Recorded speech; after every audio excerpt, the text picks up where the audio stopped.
Chapter 1 matter in our surroundings, इसके NCERT questions in text question शुरू करते हैं। ठीक है, तो फर्स्ट क्वेश्चन देखिए और इसी के थ्रू हम कॉन्सेप्ट को समझने की कोशिश करेंगे। अगर आपको लगे कि वीडियो को थोड़ा फास्ट मोड पे हमें सुनना चाहिए तो आप 1.5x पे इसको वीडियो को देख सकते हैं।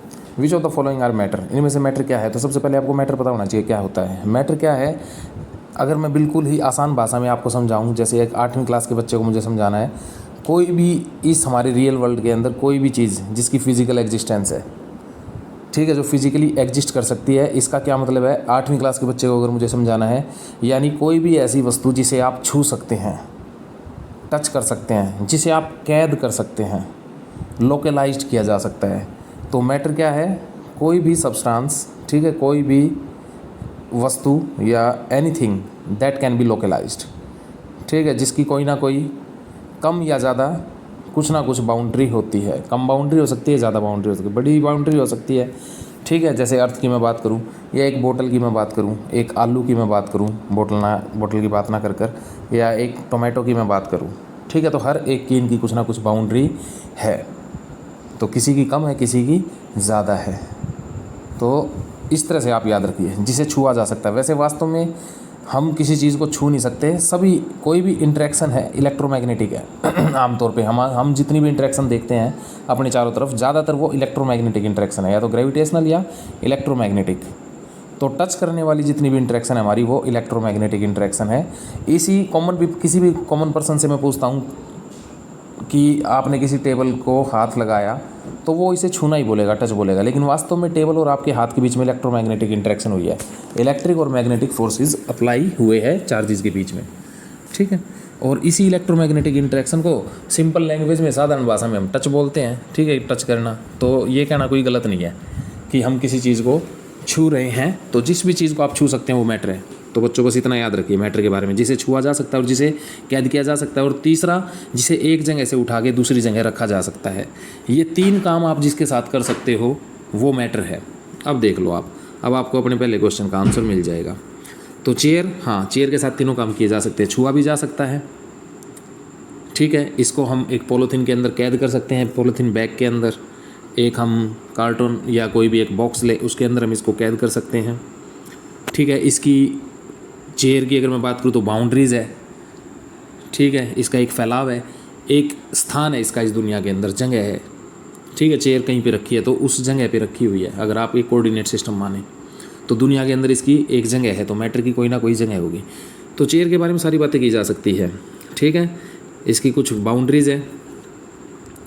दूसरा, इसे छुआ जा सकता है।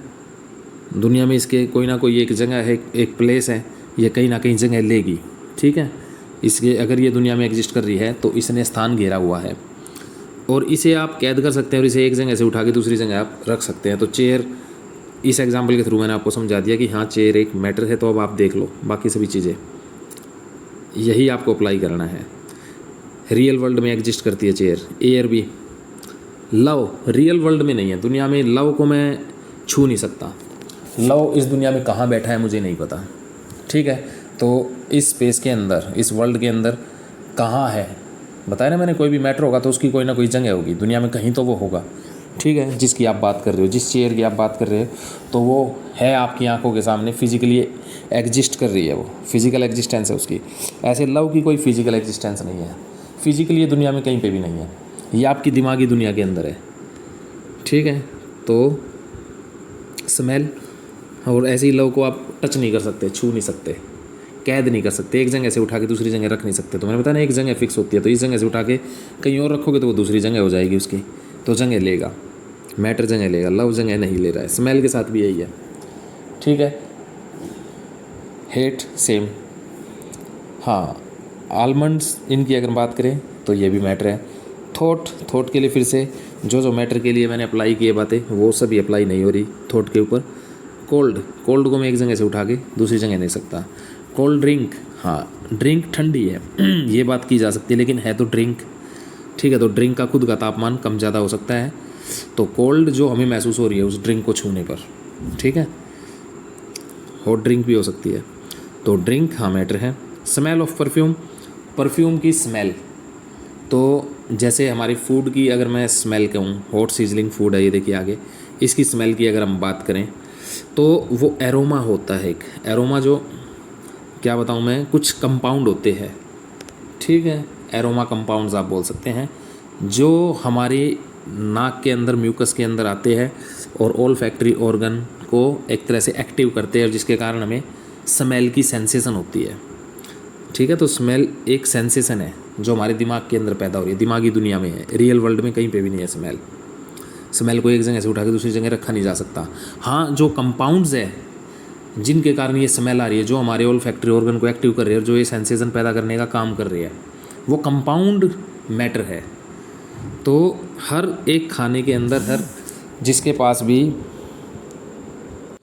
जिसमें भी आपको ये स्मेल आती है, ऑर्डर आती है, आप ये कह लीजिए ओल्फैक्टरी ऑर्गन को जो हमारे एक्टिव करते हैं, तो वो कंपाउंड तो मैटर है, लेकिन वो ओल्फैक्टरी ऑर्गन को एक्टिव करके स्मेल की सेंसेशन, जैसे आई है तो देखना, जो हम देख रहे हैं दुनिया को, तो जो सीइंग है ये वास्तव में भी तो एक सेंस, आई हमारा सेंस ऑर्गन है और ये हमें देखने की सेंसेशन पैदा करता है। टच, छू कर भी जो हमें महसूस कर पाते हैं, किसी ने हमें छुआ तो ये भी एक सेंसेशन है।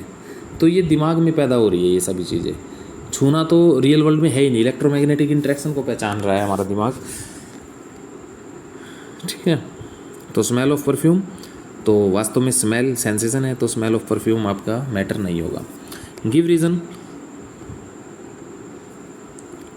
Reason for the following observation. The smell of hot sizzling food reaches you several metres away, but to get the smell from the cold food you have to go too close. ठीक है, आपको hot sizzling food से, तो पहली बात तो matter की आपको प्रॉपर्टीज, अब मैटर की प्रॉपर्टी की बात ना करके मैं, मैटर बनता किन से, तो मैटर पार्टिकल से बनता है, कॉन्टीन्यूअस नहीं होता, पार्टिकल से बनता है। और ये जो पार्टिकल है, तो वास्तव में अगर मैं बात करूँ तो काइनेटिक थ्योरी के थ्रू आप हमारे क्लासिकल वर्ल्ड के अंदर जो भी मैटर अपनी प्रॉपर्टीज शो करता है, ज़्यादातर प्रॉपर्टीज आप काइनेटिक थ्योरी के बेसिस पे एक्सप्लेन कर सकते हैं। तो काइनेटिक थ्योरी क्या है, ठीक है, ये क्या कहती है कि वैसे मैटर की कितनी स्टेट है, मैटर के पार्टिकल की बात नहीं कर रहा मैं, मैटर की ही बात कर रहा हूँ, मैटर एज ए होल। तो मैटर की 3 स्टेट्स हमें देखने को मिलती है अपने चारों तरफ की दुनिया में। सॉलिड, लिक्विड, गैस, 3 तरह के मैटर में नजर आते हैं। यार एक ही मैटर को हम 3 रूपों में देख सकते हैं, सॉलिड, लिक्विड और गैस में। ठीक है, हाँ, कुछ सॉलिड से डायरेक्ट गैस में चले जाते हैं या गैस से डायरेक्ट सॉलिड में आ जाते हैं, लेकिन आमतौर पर डिफरेंट मैटर्स की बात करूँ तो कुछ सॉलिड है, ठीक है, कुछ लिक्विड है, कुछ गैस है। तो काइनेटिक थ्योरी क्या कहती है कि ये अगर मैटर है तो इसके अंदर आप इस तरह से स्ट्रक्चरलेस मॉलिक्यूल मान सकते हैं, स्फेरिकल शेप के, और प्लेन में बात करें तो सर्कुलर के। और सॉलिड के अंदर ये एक के ऊपर एक रखे जाते हैं बिल्कुल टाइटली, इनके बीच में अच्छा खासा फोर्स ऑफ अट्रैक्शन होता है और बीच में थोड़ा थोड़ा स्पेस भी होता है इनके बीच में सॉलिड के गैस में बीच में स्पेस है, ये स्पेस दिखाया हुआ है मैंने यहाँ पर। तो अब अगर आप इसको हर तरफ से कंप्रेस करें, दबाने की कोशिश करें, फोर्स अप्लाई करें हर तरफ से, तो आप पाएंगे कि आप इसे कंप्रेस नहीं कर पा रहे। क्यों नहीं कर पा रहे? क्योंकि एक के ऊपर दूसरा मॉलिक्यूल, दूसरे के ऊपर तीसरा, तीसरे के ऊपर चौथा, ऐसे रखे हुए बिल्कुल टाइटली, और स्पेस बहुत ही कम है, तो जिसके कारण स्पेस है ना के बराबर है और एक के ऊपर एक रखे हुए हैं, तो टाइटली पैक्ड है और जगह है ही नहीं, बहुत ही कम जगह है, तो जिसके कारण हम इन्हें कंप्रेस नहीं कर पाते। और क्या कहते हैं काइनेटिक थ्योरी? तो काइनेटिक थ्योरी ने बताया कि स्ट्रक्चरलेस मॉलिक्यूल्स या एटम्स आप मान सकते हो, ठीक है, और इस तरह से वो सॉलिड के अंदर पैक होते हैं। किसी भी सॉलिड को आप उठाए, ठीक है, आमतौर पे जैसे लकड़ी को आपने उठाया, आयरन को आपने उठाया, पत्थर को आपने उठाया, तो ये रिजिड है, ठीक है, इनकी शेप चेंज करना मुश्किल है और इनकी एक फिक्स्ड पोजीशन होती है सॉलिड के केस में, यानी ये एक एवरेज पोजीशन है, रेड डॉट में लगा रहा हूँ जो एवरेज, इस पोजीशन के अबाउट ये ओसिलेट कर सकते हैं, वाइब्रेट कर सकते हैं टेम्परेचर बढ़ने पर। बस वो वाइब्रेशन विग्रस हो जाता है, टेम्परेचर बढ़ने से बढ़ जाता है, उसकी स्पीड बढ़ जाती है। ये आपको काइनेटिक थ्योरी पता होनी चाहिए इस चैप्टर में। तो लेकिन एवरेज पोजीशन तब भी यही रहेगी, तो इसी पोजीशन के अबाउट ये ज़्यादा तेज़ी से ओसिलेट करने लग जाते हैं, ज़्यादा स्पीड से ओसिलेट करना शुरू कर देते हैं। और या आप ये कह सकते हैं कि धीरे धीरे फिर जो वाइब्रेशन होते हैं, ओसिलेशन होते हैं, उनको स्पेस ज़्यादा चाहिए, ठीक है, तो ये ज़्यादा दूर तक जाने की कोशिश करते हैं और एक दूसरे से ज़्यादा दूर तक जाने की कोशिश करते हैं। तो जो इनके बीच में फोर्स ऑफ अट्रैक्शन है एटम टू एटम, ठीक है, कहीं ना कहीं वो वीक हो जाता है, या आप एनर्जी इतनी मिल जाती है कि वो इस फोर्स ऑफ अट्रैक्शन को ओवरकम कर देती है, और ओवरकम करके ये मेल्ट हो जाता है। और मेल्ट होते हैं तो लिक्विड स्टेट की अगर बात करें तो उसमें अब इन्हीं को सेम वही एटम्स है, वही मॉलिक्यूल्स है, स्ट्रक्चरलेस, स्फेरिकल और सर्कुलर आप दिखा सकते हैं। तो अब वो कैसे है, तो इसमें टाइटली पैक थे, अब ये कुछ इस तरह से, मतलब ज़्यादा दूर दिखा दिया मैंने, स्पेस तो इनमें भी कम ही रहेगा, ठीक है, कोई कहीं पर कोई कहीं पर, यानी फिक्स्ड पोजीशन नहीं है। अब हम एक डॉट नहीं लगा रहे साथ में ऐसे, ये डॉट नहीं लगाने की ज़रूरत, फिक्स्ड पोजीशन नहीं है, कोई कहीं जा सकता है कोई कहीं जा सकता है, ठीक है, लेकिन स्पेस अभी भी कम है, लेकिन सॉलिड के केस से लगभग 3 to 4% ज़्यादा है, या 2 to 4% ज़्यादा स्पेस अवेलेबल है molecule two molecule. Force of attraction है लेकिन सॉलिड के कंपैरिजन में बहुत कम, आप कम कह सकते हो, कम हो चुकी है, ठीक है। हाँ, कंप्रेस इसे भी करना मुश्किल है क्योंकि बहुत ज़्यादा स्पेस अवेलेबल नहीं है, ठीक है, ज़्यादा एम्प्टी स्पेस यहाँ पर अवेलेबल नहीं है, लेकिन हाँ सॉलिड के कंपैरिजन में थोड़ा कंप्रेस किया जा सकता है लिक्विड को, तो ये लिक्विड हो जाएगी, लिक्विड की ये पिक्चर बनेगी काइनेटिक थ्योरी के अकॉर्डिंग। और अब अगर हम बात करें गैस की, तो और भी ज़्यादा हमने इसको हीट किया, तो हम हीट करते जा रहे हैं, टेम्परेचर देते जा रहे हैं, तो याद रखें टेम्परेचर से काइनेटिक एनर्जी बढ़ती जा रही है, तो काइनेटिक और पोटेंशियल दोनों का कम्बिनेशन टोटल एनर्जी थी जो कि नेगेटिव थी, और अब हम काइनेटिक को बढ़ाते जा रहे हैं, तो मोर नेगेटिव से लेस नेगेटिव होती जा रही है, तो ये ज़्यादा फ्री होते जा रहे हैं। तो अब कोई सॉलिड के केस में फिक्स शेप थी, डिस्टिंक्ट बाउंड्रीज थी, ठीक है, लिक्विड के केस में शेप फिक्स नहीं है, वॉल्यूम से फिक्स है, ठीक है, और हम शेप को चेंज कर सकते हैं लिक्विड के केस में आसानी से, सॉलिड के केस में चेंज करना मुश्किल था, तो वो रिजिड थी एक तरह से। इसमें बिल्कुल ही कोई भी कहीं पे जा सकता है और स्पेस बहुत ज़्यादा है इनके बीच में, ठीक है, तो ये थोड़े कम दिखाने चाहिए मुझे इतने स्पेस में बस। तो ये वही मॉलिक्यूल्स है जो अब गैसियस फॉर्म में आ चुके हैं और बिल्कुल रैंडम मोशन है और कोई फिक्स्ड पोजीशन नहीं है, कोई कहीं पे जा सकता है, तो इनकी भी कोई सेफ फिक्स नहीं है। तो ये पिक्चर आपको क्लियर रहनी चाहिए। तो फोर्स ऑफ अट्रैक्शन इनमें सबसे कम हो चुका है, सॉलिड में फोर्स ऑफ अट्रैक्शन सबसे ज़्यादा, लिक्विड में कम और गैस में सबसे कम फोर्स ऑफ अट्रैक्शन है। तो इन्हें कंप्रेस करना, इनमें स्पेस बहुत ज़्यादा है, तो इन्हें आसानी से कंप्रेस किया जा सकता है। सॉलिड को कंप्रेस करना मुश्किल क्यों है वो बात भी आपको समझ में आएगी, क्योंकि एक दूसरे के ऊपर मॉलिक्यूल्स बैठे हुए थे और इसमें अच्छा खासा गैप है गैस में, तो गैस सबसे ज़्यादा कंप्रेस हो सकती है। तो लार्ज वॉल्यूम को या लार्ज वॉल्यूम को स्मॉल वॉल्यूम के अंदर कंप्रेस करके डाला जा सकता है, लार्ज वॉल्यूम ऑफ गैस को, तो जिससे आसानी से आप इसे ट्रांसपोर्ट कर सकते हैं। तो देखिए अब ये हॉट सीजलिंग फूड, ये भी आपको समझ में आ जाएगा। हॉट सीजलिंग फूड से क्या निकलता है, हॉट सीजलिंग फूड के अंदर वोलेटाइल सब्सटेंस होते हैं जिसको एरोमा बोलते हैं, एरोमा कंपाउंड्स, यानी ये कंपाउंड फ्लेवर का काम करते हैं केवल, ये नेचुरल है, फ्लेवर का काम कर रही है, यानी जो फ्लेवर जो है, फ्लेवर की अगर मैं बात करूं तो हमारे टेस्ट और स्मेल दोनों पे फ़र्क डालता है। फ्रेगरेंस केवल स्मेल पे फ़र्क डालती है, फ्लेवर दोनों पे फ़र्क डालता है। टेस्ट भी हमें हमारे टेस्ट की सेंस को भी प्रभावित करता है और स्मेल को भी प्रभावित करता है। तो ये कंपाउंड होते हैं जिसमें से भी हमें फ्लेवर, जैसे कि नींबू का अपना फ्लेवर है, तो वो फ्लेवर कंपाउंड निकाल लो, आप इकट्ठा कर लो, तो यानी अब आप ये फ्लेवर किसी और में ऐड कर सकते हो, आप ग्लूकोज में ऐड कर दो, तो यानी आपने वो एरोमा कंपाउंड निकाल लिए नींबू के अंदर जो थे, तो कंपाउंड ये मैटर ही है वो सच में, उसको निकाल लिया।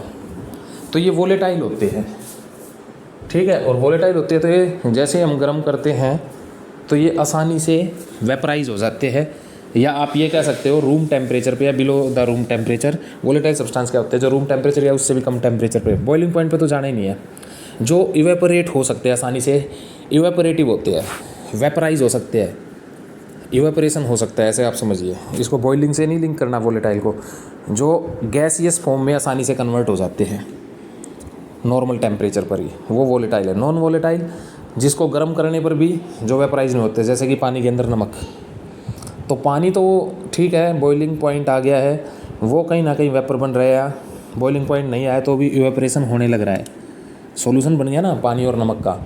तो नमक आप दिखाएंगे तो ये रेड से अगर मैं नमक दिखा रहा हूँ पानी के अंदर, और ये अगर यहाँ बाउंड्री है, ये पानी है, तो रूम टेम्परेचर पर भी ये पानी के जो मॉलिक्यूल है ये तो इवेपोरेट हो रहे हैं, लेकिन ये रेड एक भी नहीं जा रहा है, सभी के सभी यहीं बैठे हैं। ये नॉन वोलेटाइल है, ठीक है, जो कि आसानी से गैसेस फॉर्म में नहीं जाते। ऐसे ही आप ग्लिसरीन कह सकते हो 290 डिग्री सेल्सियस पे तो उबलता है वो, तो वो भी आसानी से वेपराइज नहीं होता। तो भाई अब देखिए और सीजनिंग फूड है, तो ये जो वोलेटाइल सब्सटेंस है गर्म करने पर ये वैसे ही वेपराइज हो जाते हैं। आप कैसे देख रहे हो, रूम टेम्परेचर गर्म करने पर तो बड़ी जल्दी से वेपराइज होंगे, तो ये वेपराइज हो जाते हैं और गैसेस फॉर्म में कन्वर्ट हो जाते हैं। और गैसेस फॉर्म में स्पेस काफ़ी अवेलेबल होता है और हाई स्पीड्स होती है। कोलिजन तो खैर होते ही है मॉलिक्यूल्स के बीच में, लेकिन गैस में कोलिजन के चांस लिक्विड के कंपैरिजन में ज़्यादा थे, ज़्यादा नज़दीक थे। सॉलिड में वो एक दूसरे के ऑसिलेट हो रहे थे तो टकरा भी रहे थे, ठीक है, एनर्जी ट्रांसफ़र कर रहे थे जल्दी जल्दी। तो लिक्विड में भी टकराते हैं, गैसेस में भी टकराते हैं, लेकिन गैसेस में ज़्यादा एम्प्टी स्पेस होता है तो दूर तक चल सकते हैं, तो जल्दी से हमारे पास आ सकते हैं, दूर तक काफ़ी लंबी दूरी तय कर सकते हैं। तो hot seasoning food reaches you several metres away. तो ये एरोमा वोलेटाइल थे, वेपर बने, गैसेस फॉर्म में आए। गैसेस फॉर्म में तो आसानी से ये रैंडम मोशन कर रहे हैं और बहुत ही हाई स्पीड पे चल रहे हैं। काइनेटिक एनर्जी इनकी सबसे ज़्यादा है सॉलिड लिक्विड गैस में, गैस के पास वालों के पास सबसे ज़्यादा होगी। तो ये स्मेल ये हमारे नाक के अंदर, म्यूकस के अंदर, ऑल फैक्ट्री ऑर्गन तक गए और इन्होंने उन्हें एक्टिव किया, और जिसके कारण हमारे दिमाग के अंदर ये सेंसेशन आई, हॉट सीजनिंग फूड की स्मेल की सेंसेशन पैदा हुई। कोल्ड फूड में अब देखिए, कोल्ड है, ठंडा है, तो टेम्परेचर आपने डाउन कर रखा है तो इवेपोरेशन रेट कम हो जाएगा। टेम्परेचर बढ़ने से भी तो इवेपोरेशन बढ़ता है, ठीक है, तो जिसके कारण वोलेटाइल सब्सटेंस तो जल्दी से गैसियस फॉर्म में कन्वर्ट नहीं हो पाएंगे, नहीं होंगे तो वो दूर हम बैठे तो हम तक नहीं आ पाएंगे, तो वो आसपास ही रहेंगे। थोड़े बहुत ही जो एरोमा है वो पार्टिकल स्केप आउट हो पाएंगे, थोड़े पार्टिकल स्केप आउट हो पाएंगे तो हम तक आने के चांस कम हो जाएंगे। लेकिन अगर हॉट सीजनिंग फूड है तो बहुत सारे पार्टिकल निकल रहे हैं और हर डायरेक्शन में डिफ्यूज़ हो रहे हैं, फैल रहे हैं।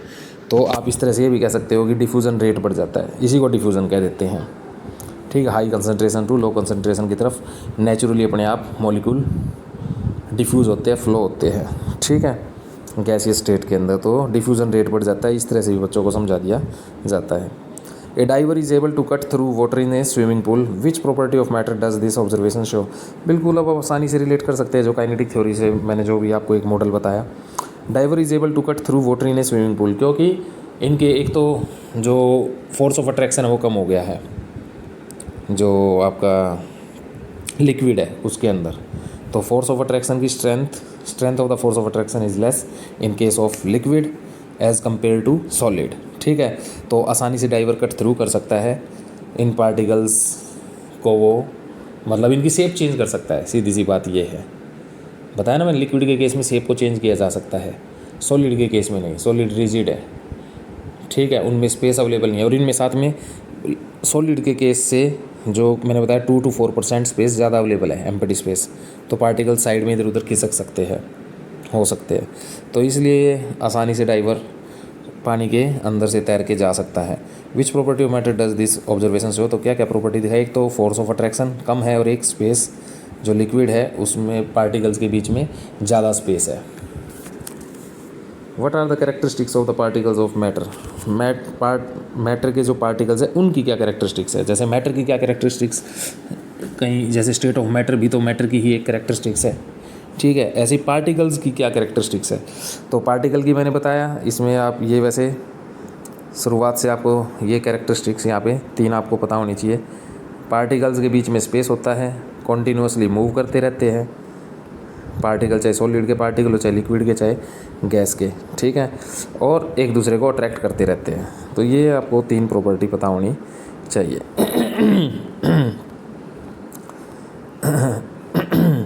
तो states of matter, 3 state of matter क्यों मिलती है वो भी आपको काइनेटिक थ्योरी से समझ में आ गया होगा। टाइटली पैक्ड है बिल्कुल, तो उसमें सॉलिड स्टेट है, ठीक है, रिजिड है, शेप चेंज नहीं की जा सकती। और इसमें लिक्विड के केस में दूर दूर हो गए है, उनकी टोटल एनर्जी लेस नेगेटिव है, दूर दूर हो गए, स्पेस अवेलेबल है, फोर्स ऑफ अट्रैक्शन कम है, ठीक है, तो जिसके कारण वो लिक्विड है, इधर उधर जाने की इजाज़त है, फिक्स्ड पोजीशन नहीं है। सॉलिड के केस में फिक्स्ड पोजीशन है, उसी के अराउंड बस उसी के अबाउट ओसिलेट कर सकते हैं, वाइब्रेट कर सकते हैं। गैस में बिल्कुल ही रैंडमनेस आ गई, लिक्विड में भी कुछ हद तक रैंडमनेस थी, ठीक है। गैस में सबसे ज़्यादा रैंडमनेस आ गई और टोटल एनर्जी सबसे ज़्यादा, मतलब सेकंड केस में लेस नेगेटिव या उससे भी लेस हो गई negative, more negative to less than less to more less, शायद ये कहना ठीक होगा। ठीक है, तो तीन स्टेट होती है, ये हमें पता है। कंप्रेसिबिलिटी के बारे में भी अब आप सोच सकते हैं। तो देखिए पिक्चर यहाँ पर भी दिखाई गई है, ये भी अच्छी दिखाई हुई है। यहाँ पे टाइटली पैक्ड है, यहाँ पे एरो लगा रखे, इधर उधर मोशन कर सकते हैं। एरो यहाँ पर भी है, लेकिन कुछ एरो टाइप दिखाने की कोशिश है, लेकिन ये रेड क्या दिखा रहे हैं यहाँ पर, ये वाइब्रेशन दिखा रहे हैं कि पार्टिकल इधर जा सकता है, इधर ऑसिलेट कर सकता है, इधर ऑसिलेट कर सकता है, 3D में इधर कर सकता है, इधर। ठीक है, 3 डायमेंशनल मॉडल के अंदर आप हर डायरेक्शन में स्प्रिंग बंधे हुए हैं, ऐसे सोच सकते हो, एटम टू एटम या मोलिक्यूल टू मोलिक्यूल। ये यहाँ पे दिखाई दे रही है रैंडमनेस आपको। यहाँ फिक्स्ड पोजीशन है, यहाँ फिक्स्ड पोजीशन नहीं है। यहाँ बिल्कुल दूर दूर को ऐसा लग रहा है जैसे कोई फोर्स ऑफ अट्रैक्शन है, जो स्पेस कितना अवेलेबल है, तो उतने ही स्पेस में यहाँ कम पार्टिकल है। यहाँ पार्टिकल लगभग उतने ही है, थोड़े कम हो गए यहाँ। ठीक है, यहाँ देखिए अवेलेबल स्पेस, यहाँ देखिए अवेलेबल स्पेस, और यहाँ देखिए अवेलेबल फ्री स्पेस। ठीक है, तो इस तरह आप सोच सकते हैं। तो इस चैप्टर के क्वेश्चंस ही अगर आप करते हो इस तरीके से, तो कितना कॉन्सेप्ट क्लियर हो जाएगा, पूरा चैप्टर ही क्लियर हो जाएगा। इन टेक्स्ट क्वेश्चन इस तरह से डिज़ाइन करती है NCERT। अब आपने सच बताऊं, ये मैंने जो क्वेश्चन कराया है, इससे पहले आप कुछ भी पढ़ के देख लो, अब NCERT में आपको लगभग सारी एक्टिविटी और सारी बातें बड़ी अच्छे से समझ में आ जाएगी। ठीक है, अब ये अगले इन टेक्स्ट क्वेश्चन देखते हैं। डेंसिटी होती है मास पर यूनिट वॉल्यूम, अरेंज कीजिए in the increasing order of the increasing density. तो एग्जॉस्ट जो फ्रॉम द चिमनी से निकलते हुए एग्जॉस्ट की बात चल रही है, उसको मैं ले रहा हूँ। तो हॉट एयर मान रहा हूँ मैं, उसको मिक्सचर है वो। ठीक है, उसमें सॉलिड और एयर दोनों का मिक्सचर है, और उसकी डेंसिटी इस समय कम है, तभी तो वो ऊपर जा रहा है। ठीक है, मैं डायरेक्ट यहाँ से कन्वेक्शन करंट की हेल्प आप कह लीजिए, या जो आपका बॉयंसी, फोर्स ऑफ बॉयंसी, उसके अकॉर्डिंग आप कह लीजिए। तो ओवरऑल ये ऊपर जा रहा है, जो ऊपर जा रहा है एयर के अंदर, तो कोल्ड एयर है। ये एयर नॉर्मल जो रूम टेम्परेचर पर, ये रूम टेम्परेचर से ज़्यादा टेम्परेचर पर है, एग्जॉस्ट फ्रॉम चिमनी। तो इसकी डेंसिटी सबसे कम, एग्जॉस्ट फ्रॉम चिमनी की डेंसिटी सबसे कम, एयर की उससे ज़्यादा। तो इंक्रीजिंग ऑर्डर में लगानी है, तो सबसे कम से बड़े, कम से ज़्यादा की तरफ जाना है, सबसे छोटे से सबसे बड़े की तरफ जाना है। एयर के बाद क्या आएगा हमारा, वाटर के बाद हनी के बाद कॉटन के बाद चौक और चौक के बाद आयरन। तो भाई ये ऑर्डर देख लो आप। ई एग्जॉस्ट के लिए यूज़ कर रहा हूँ, ए वाटर, हनी, कॉटन सी के लिए, चौक CH कर देता हूँ, और आयरन। ये रहेगी भाई। ये मैंने, आप कह सकते हो गूगल बाबा की हेल्प से आप ये डेंसिटीज़ इनकी टेबुलर फॉर्म में आपको मिल जाएगी, टेबल मिल जाएगी, उस टेबल से आप चेक कर सकते हो, और आप एक्सपेरिमेंट भी परफॉर्म करके देख सकते हो। ठीक है ना। तो जो कॉटन है और जो चौक है, ठीक है, वो नॉर्मली जो क्वेश्चन में दिया गया है, नॉर्मल चौक और नॉर्मल कॉटन की बात चल रही है, उसे पानी में आप रखिए, तो सरफेस टेंशन को ब्रेक करते ये तुरंत डूब जाते हैं। जैसे ही इनके अंदर एयर पॉकेट्स होते हैं, ठीक है, लेकिन वो एयर पॉकेट्स में जैसे ही पानी एंटर करता है, या वहाँ से एयर निकल जाती है, एयर नहीं रहती है, या सिंपल आप बिल्कुल ही एक फ़ाइबर लीजिए, वो फ़ाइबर डूब जाएगी। ठीक है, चौक पाउडर आप लीजिए, चौक पाउडर डूब जाता है। भाई आप सस्पेंसन बना सकते हो चौक से। ठीक है, तो देखिए इसमें चौक आप अगले चैप्टर में पढ़ेंगे कि चौक और पानी को मिक्स कर दो आपस में, एक मिक्सचर तैयार कीजिए, तो इस मिक्सचर को हम सस्पेंसन बोलेंगे। ठीक है, या आटा लीजिए, आटे को पानी में मिला दीजिए, तो वो भी डूब जाता है। ठीक है, तो चौक की डेंसिटी पानी से ज़्यादा रहेगी, शहद से भी ज़्यादा रहेगी। ठीक है, तो भाई ये होना चाहिए इसका आंसर। लेकिन ज़्यादातर वेबसाइट्स पे आप देखोगे तो इसका आंसर मेरे आंसर से अलग दिया हुआ है, तो आप देख लीजिए। भाई मैंने साथ में एक्सपेरिमेंट परफॉर्म करके दिखा दिया है, मैंने गूगल बाबा की हेल्प ले लिया, तो मेरा जो आंसर मैंने कंफर्म करने की कोशिश की है कि ये होना चाहिए। लेकिन आप लोग फिर आप खुद डिसाइड कीजिए कि वो ठीक है जो बाकी साइट्स पर दिया हुआ है, या ये ठीक है, मुझे नहीं पता, मैं आप पे छोड़ता हूँ ये। ठीक है ना, मेरे हिसाब से मुझे लगा ये ठीक, तो मैंने आप लोगों को बता दिया। हाँ, अगर कुछ इसमें गलती है तो ज़रूर मुझे बताएं, मुझे भी इससे कुछ सीखने को मिलेगा। Tablet the difference in the characteristics of states of matter. States of matter में क्या क्या डिफरेंस है, ये आप इसको टेबुलेट कीजिए। तो